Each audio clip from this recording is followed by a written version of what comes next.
오늘 9월 세 번째 주일입니다. 9월 세 번째 주일도 하나님 앞에 모여서 예배하는 우리 모든 성도님들 한 사람 한 사람을 사랑하고 환영하면서 오늘도 하나님께서 우리에게 부어주시는 하늘의 위로, 또 하늘의 은혜, 하늘의 말씀으로 채워져서 어려운 때에 정말 말씀으로 믿음으로 살아나가는 우리 모든 성도들이 될 수 있기를 주님의 이름으로 축원합니다.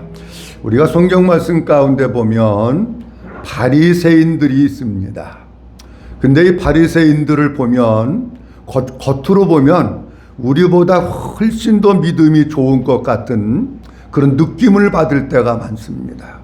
왜냐고 하면 이 바리새인들은요, 성경도 많이 공부하고 성경도 많이 읽고 성경도 많이 합니다.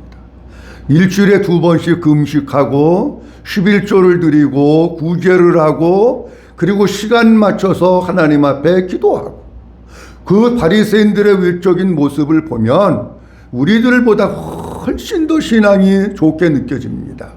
그런데 우리 주님은 그 바리새인들의 모습을 보면서 너희들 참 신앙생활 잘하고 있다, 그렇게 말씀하시고 있는 것이 아니라 마태복음 23장 말씀해 볼 것 같으면 화 있을진저 바리새인들과 서기관들아, 그러면서 하나님이 아주 신랄하게 바리새인들을 갖다가 책망을 하십니다.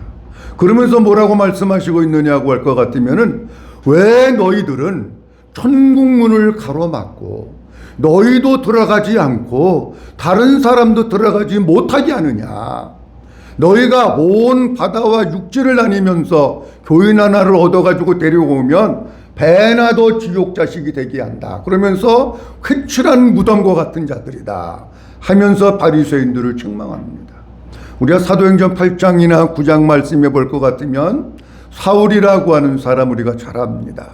사울이라고 하는 사람은요, 가문도 참 좋은 사람, 공부도 많이 한 사람, 히브리인 중에 히브리인이고 바리새인 중에 바리새인, 성경도 많이 알고 이 속에 열심도 굉장히 특별했던 사람이 사울이라고 하는 사람.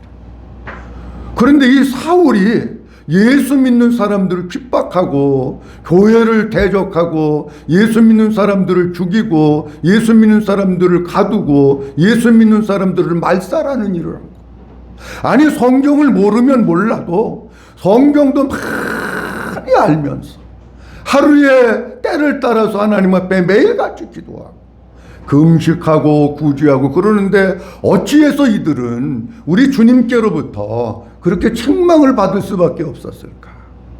이유는 이겁니다. 복음을 모르기 때문에 그렇습니다. 율법은 아는데 복음을 모르는 거예요. 모세 오경을 통해 가지고 하나님의 말씀 속에 있는 율법은 아는데 복음을 모르는 거예요. 복음을 모른다고 하는 얘기는 다른 말로 얘기하면 예수님을 모른다는 거예요. 여러분, 예수님을 모르니까 예수님을 십자가에 못 박지, 예수님을 모르니까 예수님을 핍박하고, 예수님을 모르니까 예수 믿는 사람들을 핍박하지. 아니, 예수님을 알면 그렇게 하겠습니까? 안 합니다, 여러분. 그런데 역사는 반복이 되어가지고 이와 같은 역사가 지금도 똑같이 지구상에서 일어나고 있고 대한민국에도 똑같이 이런 역사들이 일어납니다. 대한민국 안에 교회가 크게 나누면은 조금 복음적인 교회가 있고 진보적인 좌파 쪽에 있는 교회들이 있습니다. 좌파 쪽에 있는 교회들을 대개 소속을 보면 WCC나 NCCK 계열에 속해 있는 교회들입니다. 이번 주에 교회 예배와 관련해서 정부 지도자들과 교회 지도자들 간의 만남이 있었습니다. 그 만남 가운데 하나가 뭐냐고 하면 여당 당 대표 되시는 분과 교회 지도자들이 만났는데 NCCK 총무가 이런 얘기를 합니다. 그 여당 대표한테, 당대표한테 뭐라 그러냐면 10월 4일까지는 비대면 예배를 드리는 것을 은근히 권유를 합니다. 교회는 10월 4일까지 비대면 예배를 드리겠습니다. 여당 대표가 알아들었을까요? 못 알아들었을까요? 머리가 돌이 아닌 다음에 알아듣습니다. 그러면서 여당 대표를 만난 자리에서 NCCK 총, 그분이 목사님입니다. 뭐라고 얘기하느냐고 하면 여당에서 차별금지법을 조속히 제정해 주시기를 부탁드립니다. 여러분, 이 사람 복음 압니까? 이 사람 예수님 아는 사람입니까? 모든 교회가 현장 예배를 드리려고 목말라 하고 있고, 모든 교회들이 나서서 전 교단적으로 나서가지고 차별금지법 반대를 외치고 있는데, 아니 교회 목사라고 하는 양반이 차별금지법을 제정해 달라고요? 이런 사람들이 얼마나 많죠. NCC 계열에 속해 있는 대형 교회들이 한국에 얼마나 많은지. 바리새인들하고 똑같아서 성경은 신학적으로 배워서 알지 모르지만은 뭐를 모르느냐? 복음을 모르고 예수를 모르니까 이와 같은 삶을 살아나가는 거예요. 있을 수 없는 일이에요. 제가 지난주에는 뭐에 대해서 말씀드렸느냐고 하면 왜 우리를 주목하느냐라고 하는 제목으로 말씀을 드렸습니다. 왜 우리를 주목하느냐라고 하는 뜻은 우리 사람 바라보지 말아라. 오직 예수님만 바라보고 예수님만 붙들고 예수님만, 그분만 의지하면서 살아야 된다. 그런데 우리가 바라봐야 될 예수님은 어떤 예수님이냐? 하나님의 종 예수 그리스도라는 거예요. 여기에 중요한 단어가 무슨 단어냐고 하면 종이라고 하는 단어입니다. 여러분, 종은 해야 될 일이 딱 한 가지입니다.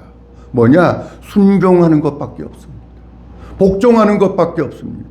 그래서 예수님은 하나님의 종으로서 십자가에 죽는 데까지 복종하고 순종하셨던 거예요. 우리 성도들이 하나님의 종이라고 하면 우리 성도들이 해야 할 일은 딱 하나밖에 없습니다. 예수 그리스도의 말씀 앞에, 예수 그리스도의 복음 앞에 순종하는 거 한 가지밖에는 없습니다. 믿어주시면 아멘. 순종하는 것밖에 없는 거예요. 아니 종이 순종하는 거 말고 뭐가 있겠습니까? 순종 안 하면 그 나가야 되는 거예요. 무슨 이해가 되지요? 순종 안 하면 쫓겨나는 거예요.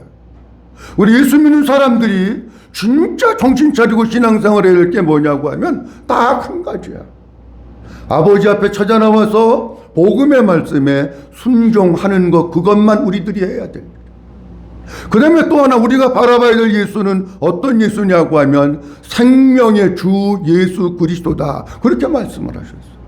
생명의 주라고 하는 것은 여러 번 말씀드립니다마는 하나님의 거룩한 생명이 예수님 안에밖에는 없어요.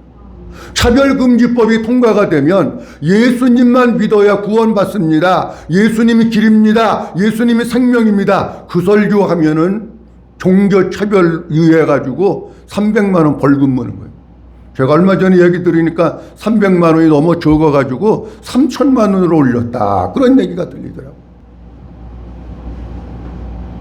하나님의 생명은 차별금지법이 통과되든지 안 되든지 간에 예수 그리스도 안에밖에 없어요. 안에밖에 없다고 성경이 말씀하시면 예수님 안에만 있는 거지.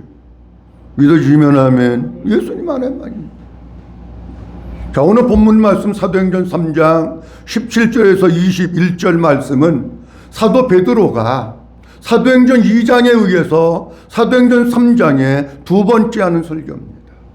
행각에 모인, 솔로몬 행각에 모인 많은 사람들에게 사도 베드로가 두 번째 설교하는데, 지난주 설교 내용은 지금 말씀드린 그거고, 오늘 사도 베드로가 설교하는 것은 뭐냐고 하면 베드로가 저들에게 이제 복음을 본격적으로 전하는 거예요.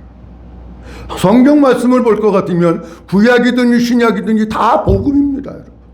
신약에 있는 사람들도 복음을 많이 전했습니다. 사도 베드로가 전한 복음은 과연 어떤 것일까라고 하는 겁니다. 우리가 복음 얘기 많이 합니다. 복음을 아는 사람들도 복음을 얘기하고 복음을 모르는 사람들도 복음을 얘기합니다. 그렇다고 하면 진짜 아버지 하나님께서 우리에게 원하시는 성경적인 복음은 어떤 것인가? 오늘 사도 베드로의 설교를 통해서 복음이 무엇인지 좀 들으려고 합니다. 오늘 말씀의 제목 같이 한번 따라합니다. 베드로가 전한 복음. 베드로가 전한 복음. 한 번 더 합니다. 베드로가 전한 복음. 베드로가 전한 복음. 누가 전한 복음이요? 베드로가 전한 복음이 뭐냐? 그 성령 충만해가지고 하나님의 영에 사로잡혀가지고 많은 사람들을 모아놓고 전하는 베드로가 전한 복음이 무엇이냐 하는 겁니다. 베드로가 전한 복음은 한마디로 회개의 복음입니다. 한번 따라합니다. 회개의 복음. 무슨 복음이요? 회개의 복음입니다. 베드로가 전한 복음은 회개에 전한 회개의 복음이야. 오늘 사도행전 3장 19절 말씀해 볼 것 같으면 사도 베드로가 설교를 하면서 이렇게 말씀합니다. 그러므로 시작. 그러므로 너희가 회개하고 돌이켜 죄 없이 함을 받으라. 아멘. 그러므로 너희가 뭐하고? 회개하고 또 뭐하여? 돌이켜. 그러므로 너희가 회개하고 돌이켜 죄 없이 함을 받으라. 이렇게 말씀합니다. 다시 얘기하면 베드로가 본격적으로 거기에 모여있는 사람들에게 복음을 전하는데 무슨 복음을 전하느냐? 회개의 복음을 전하는. 근데 베드로가 회개의 복음 전하는 것은 3장에서만 처음 하는 것이 아니라 사도행전 2장 말씀에도 볼 것 같으면은 회개의 복음을 전합니다. 사도행전 2장 36절 말씀에서부터 보면 사도 베드로가 또 회개의 복음을 전하는데 36절 말씀이 이렇게 말씀하고 있습니다. 그런즉 이스라엘 온 집은 확실히 알아라. 너희가 십자가에 못 박으니 예수를 하나님이 주와 그리스도가 되게 하셨느니라. 이런 설교를 쭉 하니까 37절에 그 설교를 듣고 있던 사람들이 뭐라고 얘기하느냐고 하면 마음에 찔려가지고 베드로와 사도들에게 물으면서 형제들아 우리가 어찌할꼬 라고 하면서 엎드립니다. 이때 사도 베드로가 뭐라고 설교하느냐고 하면 이렇게 설교합니다. 38절 다 같이 봅니다. 시작. 베드로가 이르되 너희가 회개하여 각각 예수 그리스도의 이름으로 세례를 받고 죄 사함을 받으라. 그리하면 성령을 선물로 받으리냐. 아멘. 사도 베드로의 설교를 듣고 있던 사람들이 마음이 찔려가지고 베드로 앞에 엎드리면서 우리가 어떻게 해야 됩니까? 우리가 어떻게 하면 살 수 있습니까? 그렇게 물었더니 베드로가 다른 얘기 안 합니다. 너희가 회개하여 각각 예수 그리스도의 이름으로 세례를 받고 죄사함을 받아라. 무슨 복음을 전하고 있는 거냐고 하면 회개의 복음을 전하고 있는 겁니다. 그런데 우리가 회개라고 할 때 좀 잘 알아야 될 게 뭐냐고 할 것 같으면은 회개라고 하는 것은 우리가 옛날서부터 자꾸 무슨 생각을 하느냐고 하면 회개라고 그러면 교회 와서 눈물을 흘리면서 우는 것으로 착각을 해요. 그걸 안 우는 사람들은 회개 안 하는 겁니까? 회개라고 하는 것은 자기 자신의 죄됨과 잘못을 먼저 깨달아야 돼요. 한번 따라합니다. 깨달아야 한다. 깨달아야 돼요. 아니 내가 깨달아야 회개를 하지. 깨닫지 않으면 어떻게 회개를 합니까?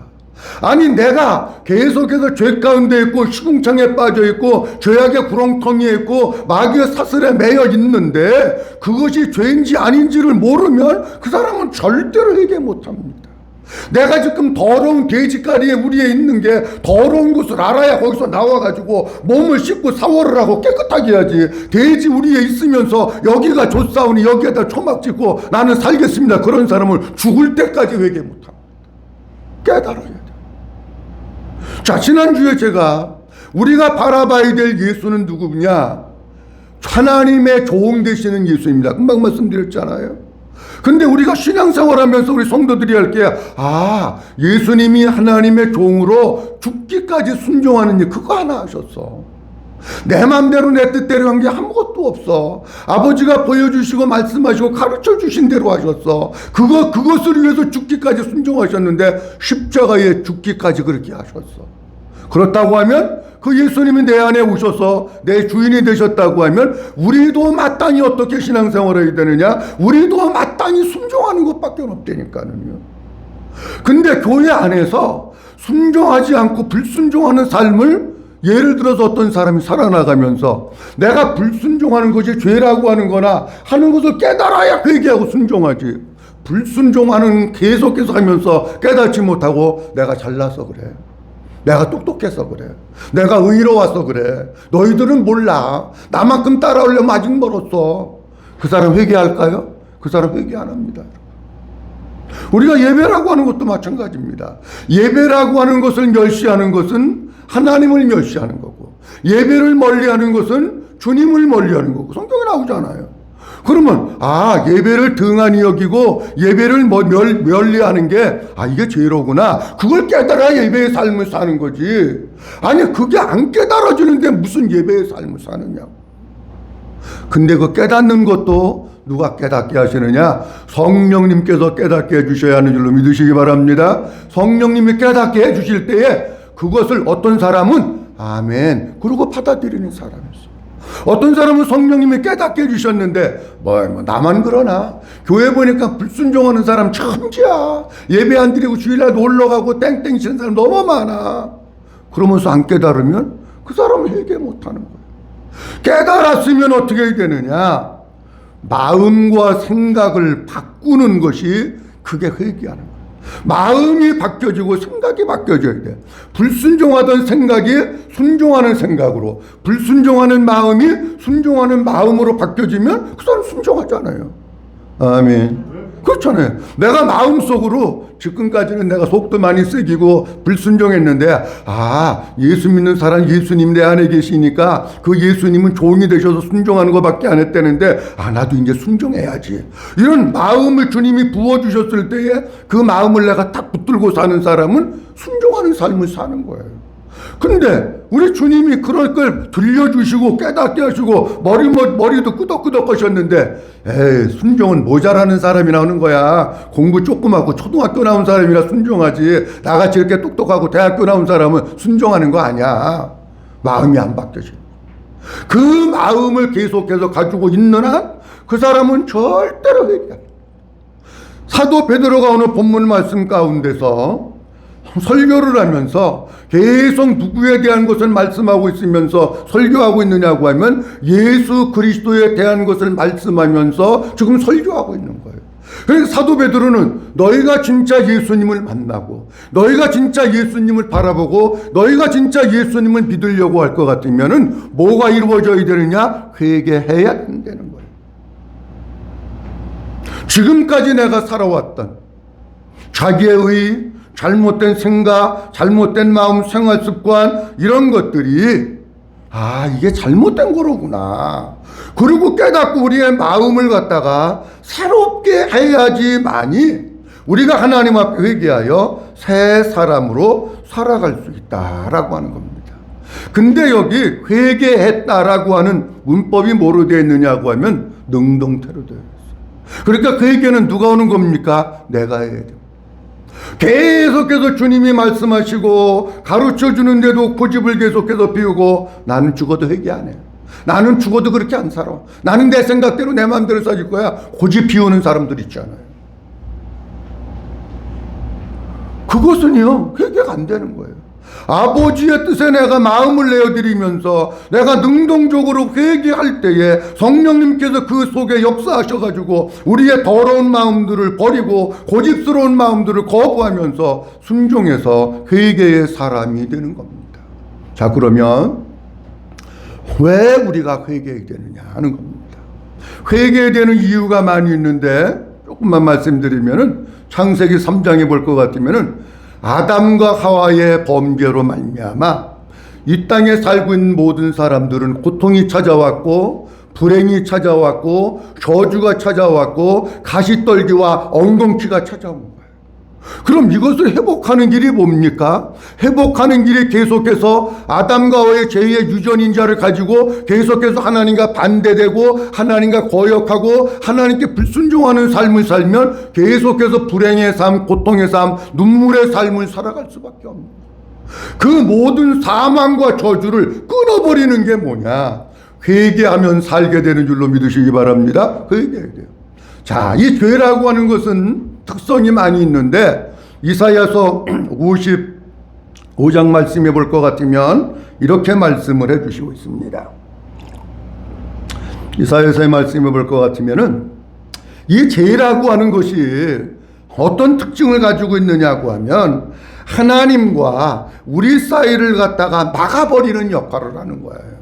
자, 한번 보도록 합니다. 이사야서 59장 1절서부터 2절만 보도록 합니다. 시작. 여호와의 손이 짧아 구원하지 못하심도 아니요 귀가 둔하여 듣지 못하심도 아니라 오직 너희 죄악이 너희와 너희 하나님 사이를 갈라놓았고 너희 죄가 그의 얼굴을 가리어서 너희에게서 듣지 않으시게 함이니라. 아멘. 자, 이사야서 59장 1절 2절 말씀해 볼 것 같으면 주님이 이렇게 말씀을 하십니다. 뭐라고 말씀하시고 있느냐면 여호와의 손이 짧아서 구원하지 못하는 게 아니라는 거예요. 여호와 하나님의 귀가 중이염을 알아가지고 귀가 둔해가지고 청력이 떨어져서 듣지 못하는 것도 아니라는 거예요. 2절 말씀에 보면 이렇게 말씀하고 있습니다. 오직 너희 뭐가? 죄악이 너희와 너희 누구 사이를 갈라놓았고? 하나님 사이를 갈라놓아. 죄악이 하나님과 우리 사이를 갈라놓았고 너희 죄가 누구의 얼굴을 가리워요? 하나님의 얼굴을 가리는. 아무리 기도해봐도 하나님이 안 들으시는 거예요. 아무리 손을 뻗쳐서 나를 살려달라고 손짓을 해도 주님이 안 건져주시는 거예요. 뭐 때문에요? 죄 때문에 그러는 거예요.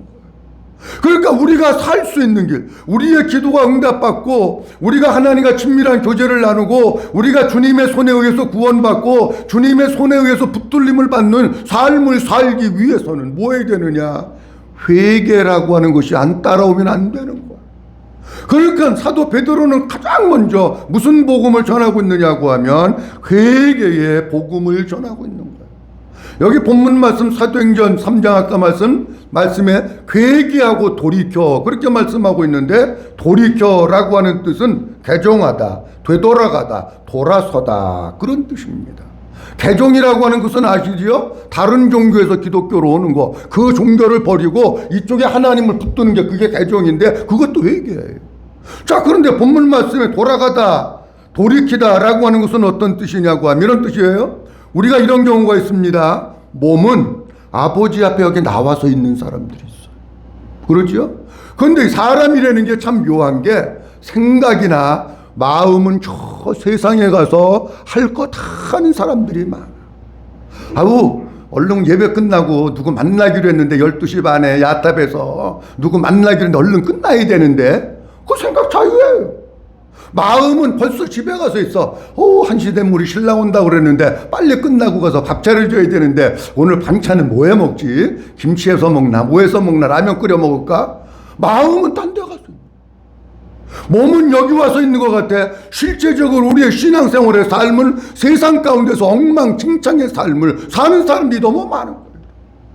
여러분 여기 돌아온다라고 하는 뜻은 무슨 뜻이냐고 하면 어떤 사람은 몸은 돌아왔는데 마음이 안 돌아온 사람. 그냥 껍데기만 와서 앉아있다가 도장 찍고 가는 거야. 마음이 돌아온 사람은 아버지 앞에 예배를 드려도 진짜 마음을 다하고 뜻을 다하고 성품을 다해서 하나님 앞에 집중하면서 예배 드리죠. 마음이 안 돌아온 사람은 그냥 몸만 나와서 껍데기만 앉아있다가 가는 거야. 사랑하는 성도 여러분, 마음이 돌아오시기를 주의 이름으로 축원합니다. 마음이 와야 돼. 어떤 사람은 몸은 왔는데 뭐가 안 돌아오느냐고 하면 행동이, 삶이 안 돌아온 사람이 있어. 가다가 하나님을 떠나서 멀리 가다가 유턴해서 와야 되는데 행동과 삶은 여전히 내가 예수 믿기 이전의 행동, 예수 믿기 이전의 습관, 예수 믿기 이전의 더러운 삶, 그걸 여전히 살고 있는 사람이 있어. 회개는 눈물 몇 방울 흘렸다고 회개가 아니라 몸도 돌아오고 마음도 돌아오고 삶, 행동도 주님 앞에 돌아오는 것이 진짜 회개예요. 사랑하는 성도 여러분, 우리 성도들이 진짜 복음으로 살기 위해서, 진짜 예수로 살기 위해서는 회개하고, 그리고 우리의 잘못을 깨닫고, 그리고 우리의 마음과 생각을 새롭게 하면서 몸도 돌아오고 마음도 돌아오고 우리의 행동도 돌아와서 온전히 하나님으로 사는 이런 우리 모든 성도들이 될 수 있기를 주님의 이름으로 축원합니다. 자, 그러면 왜 주님은 회개하고 돌아오라고 하실까? 회개하고 돌아오는 자에게 우리 주님은 어떤 은혜를 주실까? 세 가지가 있는데 첫 번째로는 죄 없이 함을 받는다고 하십니다. 오늘 사도행전 2장 19절 말씀해 볼 것 같으면 조금 아까 말씀 봤는데 이렇게 말씀하고 있습니다. 그러므로 너희가 회개하고 돌이켜 뭐 없이함을 받으라고 하고 있느냐 하면 죄 없이함을 받으라 그렇게 말씀합니다. 자, 죄에 대해서 금방 쭉 말씀을 드렸는데 회개하고 돌아와야 그 죄 없이함을 받아요. 여러분, 이 세상에 있는 사람들은 의인은 하나도 없습니다. 다 죄인입니다. 모든 사람이 죄를 범하였으므로 하나님의 영광에 이르지 못 다 죄인이에요, 여러분. 의인은 없나니 하나도 없다는 거예요. 근데 이 죄 때문에 망하는 거예요. 죄 때문에 불행하고, 죄 때문에 고통 가운데 있고, 죄 때문에 저주받고, 죄 때문에 우리가 아무리 몸부림쳐서 기도해봐도 하나님께서 응답을 안 해주시는 거예요. 그런데 회개하면 뭐가 되느냐? 죄 없이함을 받게 된다는 거예요. 여기 죄 없이함을 받는다고 하는 말씀은 무슨 뜻이냐고 하면 지우다, 씻어버리다, 감춰서 보이지 않게 하다, 그런 뜻입니다. 자, 이런 뜻입니다. 우리 사람이 하나님 앞에 찾아 나와서 우리의 잘못을 깨닫고 우리의 잘못을 하나님 앞에 회개하고 얘기하면서 고백을 합니다. 그때의 주님은, 요즘은 지우개도 좋은 게 많아요. 제가 옛날에 학교 다닐 때는 지우개가 별로 없었습니다. 여러분들 학교 다닐 때 연필로, 공책에다가 연필로 쓰고 틀리면 뭘로 지우셨습니까? 지우개로요? 옛날에는 하나님이 주신 천연 지우개가 있었어. 여기다가 침을 딱 발라가지고 딱 지우면은 그게 또 신기하게 지워져. 요즘 젊은 애들은요, 무슨 얘기 하는지도 모릅니다. 옛날에는 그 지우개로 썼던 거예요. 근데 그게 잘 안 지워져. 후에 지우개가 나왔는데 별로 질이 안 좋았어요. 요즘에는 지우개가 좋아요. 무슨 얘기냐고 하면, 우리 하나님 앞에 자백하고 얘기할 때에 하나님께서 좋은 지우개를 가지고 깨끗하게 지워서 백지를 만들어 두시듯이 그렇게 하신다는 거예요. 우리의 몸에 더러운 게 묻었고 때가 있을 때에 비누로다가 깨끗이 씻으면, 샤워하면 깨끗한 몸이 되듯이 그렇게 씻어주신다는 거예요. 하나님께서 그 죄를 감추셔가지고 보이지 않게 해주신다는 거예요. 근데 씻어주시는 건 누가 해주시는 거냐? 없이함을 해주는 건 내가 못해. 사람도 못해. 수동태로 되어 있어요. 누구만 오실 수 있다는 얘기냐? 하나님만 오실 수 있다는 얘기예요. 제가 얼마 전에 글을 보니까 재미난 글이 하나 있더라고요. 캐톨릭에서는 사람들이 무슨 잘못하고 죄를 지면 신부님 앞에 가가지고 고해성사를 하잖아요. 고해성사를 하는데 요즘에는 신부님이 너무 바쁘신가 봐. 고해성사를 받아주는 컴퓨터가 생겼답니다. 그래가지고 컴퓨터 앞에 가가지고 자판을 치는 거야. 내가 언제 무슨 죄를 자판을 치면은 그 자판에서 또 답이 나온대요. 그러면서 언제 그랬냐, 몇 번 져줬나, 너 몇 번 고해성사했냐. 그래가지고 나중에 컴퓨터가 그 안에서 내가 네 죄를 사하노라, 기쁘게 집에 가거라, 이런다는 거야. 아니 여러분, 사람의 죄를 신부가 옵니까? 사람의 죄를 고해성사를 했다고 컴퓨터가 옵니까? 아니에요. 사람의 죄를 없이 하는 거는 누구만 할 수 있느냐? 오직 하나님만 하실 수 있는 줄로 믿으시기 바랍니다. 이 죄를 깨끗하게 씻어버린 사람들. 고대에는 양피지나 파피루스 같은 데 이렇게 글을 썼습니다. 그런데 이 글 쓰는 잉크 물감이 요즘과 같이 좋은 게 아닙니다. 그래가지고 글을 썼는데 만약에 잘못 썼다 그러면은 뭐 휴지라든지 스펀지 같은 데다가 물을 묻혀가지고 닦으면은 깨끗하게 지워졌다는 거예요. 잉크가 요즘 거고 달라가지고 그거를 염두에 두고 이런 성경 말씀이 나온 거예요. 자, 요즘으로 얘기하면 이런 얘기입니다. 우리가 글씨를 쓰다가 잘못하면 화이트로 딱 덮어버리면 되잖아. 안 보이잖아. 그러면은 그게 주님께서 우리의 죄를 없이 해주는 건데, 성경 말씀 가운데도 보면 이런 말씀들이 많이 있는데 시편 32편 1절 말씀에 보면 이렇게 말씀하고 있습니다. 시편 32편 1절 시작. 허물의 사함을 받고 자신의 죄가 가려진 자는 복이 있도다. 아멘. 허물의 사함을 받고 죄 사함을 받은 거예요. 자신의 죄가 가려진 것은 그 사람이 복이 있다는 거예요. 5절 말씀에도 보면 이렇게 말씀하고 있습니다. 내가 시작. 내가 이르기를 내 허물을 여호와께 자복하리라 하고 주께 내 죄를 아뢰고 내 죄악을 숨기지 아니하였더니 곧 주께서 내 죄악을 사하셨나이다. 아니 하나님 앞에 나와서 자복하고 숨기지 않으니까 하나님께서 그 죄악을 사해 주셔서 깨끗하게 씻어 주셔.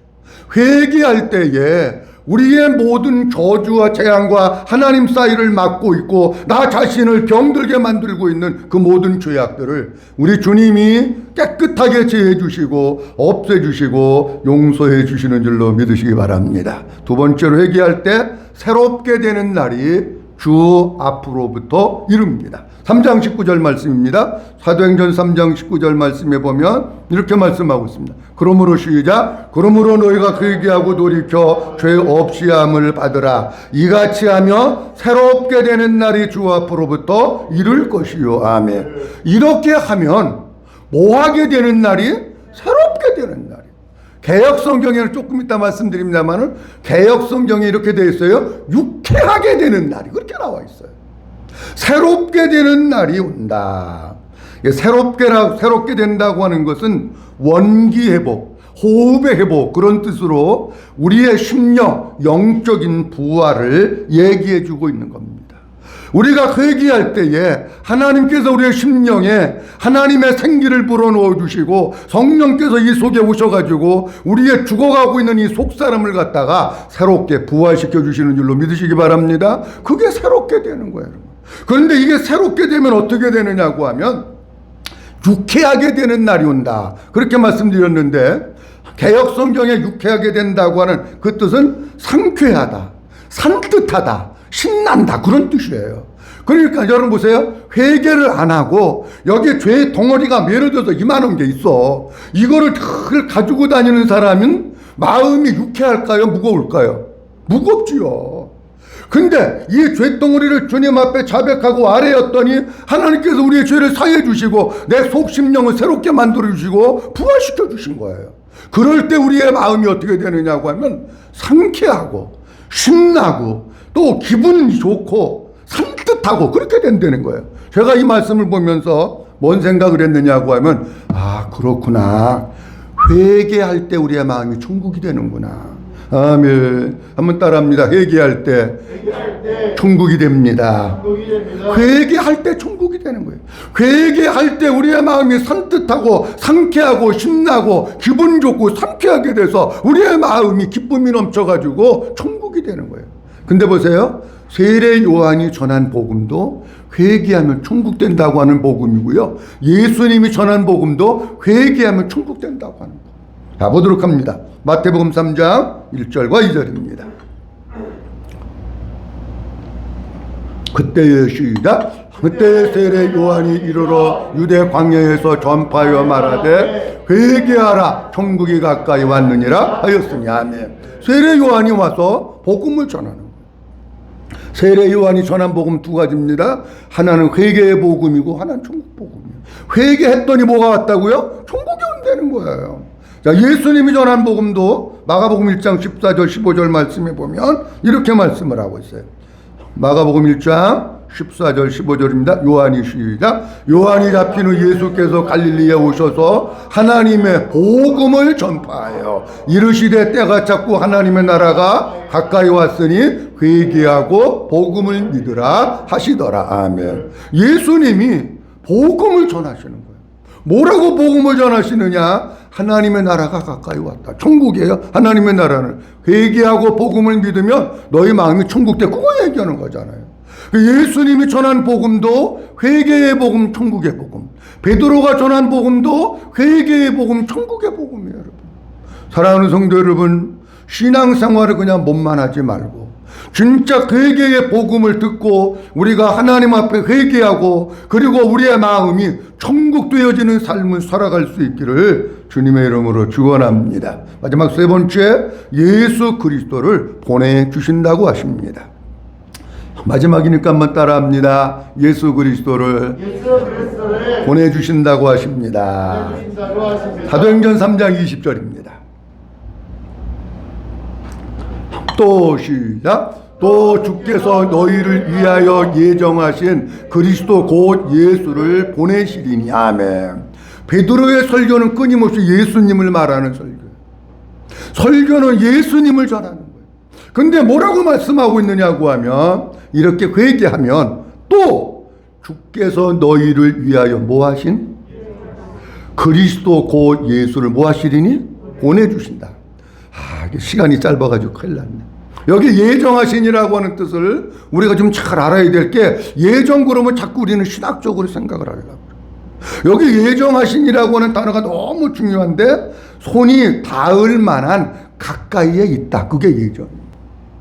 손이 닿을 만한 가까이에 있다. 또 하나의 뜻이 있는데, 스스로 준비해서 보낸다. 그런 뜻입니다. 연결해서 말씀드리면 이런 뜻입니다. 하나님께서 예수 그리스도를 스스로 준비하셔가지고 우리를 위해서 보내주셨는데, 그 예수님이 저 히말라야 산꼭대기 있는 게 아니고 손이 닿을 만한 가까이에 있대. 믿어주시면 아멘. 그러니까 손이 닿을 만한 가까이에 있는 예수님 안 믿으면 그 누구 책임이요? 그 자기 책임이에요, 여러분. 엄마 책임도 아니고 아버지 책임도 아니에요. 아니, 손이 닿을 만한 가까이에 있도록 하나님이 예수님 보내주셨는데, 아니 그거 안 믿고 안 붙은 건 자기 책임이지. 자, 근데 이 본문을 보면 과거, 현재, 미래 세 가지로 해석을 합니다. 제가 과거는 무슨 뜻이냐고, 이런 뜻입니다. 그때 당시에 베드로의 설교를 듣고 있던 그 사람들이 회개하고 복음을 믿으면 손이 닿을 만한 가까이에 있는 예수님이 내 안에 오셔서 그 사람이 구원받게 되는 줄로 믿으시기 바랍니다. 두 번째로 현재입니다. 현재는 오늘 여기에 살고 있는 사람들, 오늘 여기에 살고 있는 사람들이 하나님이 보내주신 그 예수님이 내가 손만 이렇게 하면 잡을 수 있는 가까이에 예수님이 오신 거예요. 그 예수님을 내가 내 마음속에 복음을 듣고 깨닫고 모셔드려서 그 예수님이 내 안에 계시며 내 속에 하나님의 생명으로 채워지고 예수님이 계시고 내 안이 천국 되는 줄로 믿으시기 바랍니다. 그 다음에 세 번째로는 미래예요. 미래는 두 가지로 해석합니다. 앞으로 태어날 사람도 마찬가지다, 그런 얘기.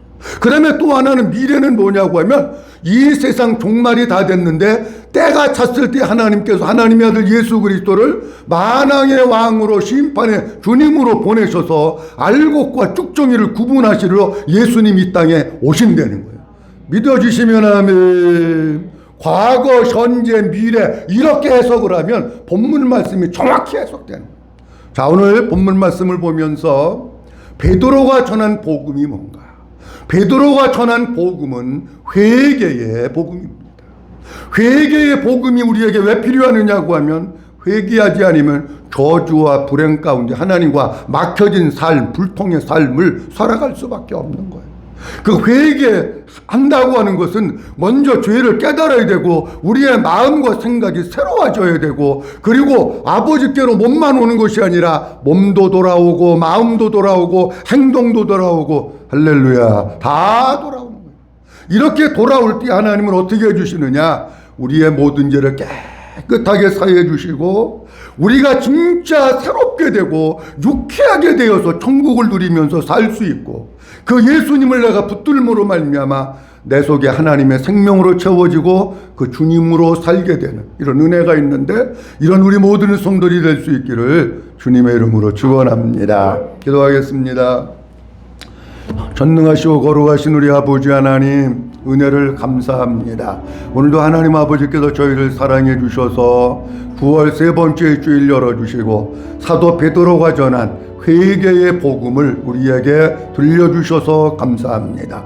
예수님도 회개의 복음을 전하셨습니다. 세례 요한도 회개의 복음을 전했습니다. 베드로도 회개의 복음을 전했습니다. 하나님, 우리가 회개하여 아버지께로부터 죄 없이함을 받게 도와주시옵시고 우리의 마음이 새로워지게 도와주시고 우리의 마음이 천국되게 하시고, 그 예수님 내가 손닿을 만한 곳에 우리 하나님 아버지께서 준비해서 보내주셨는데 그 예수님 내 안에 오셔서 하나님의 생명으로 살게 하시고 예수 그리스도로만 사는 우리 모든 성도들 되도록 축복해 주시옵소서. 감사하고 주 예수 그리스도의 이름으로 기도하옵나이다. 아멘.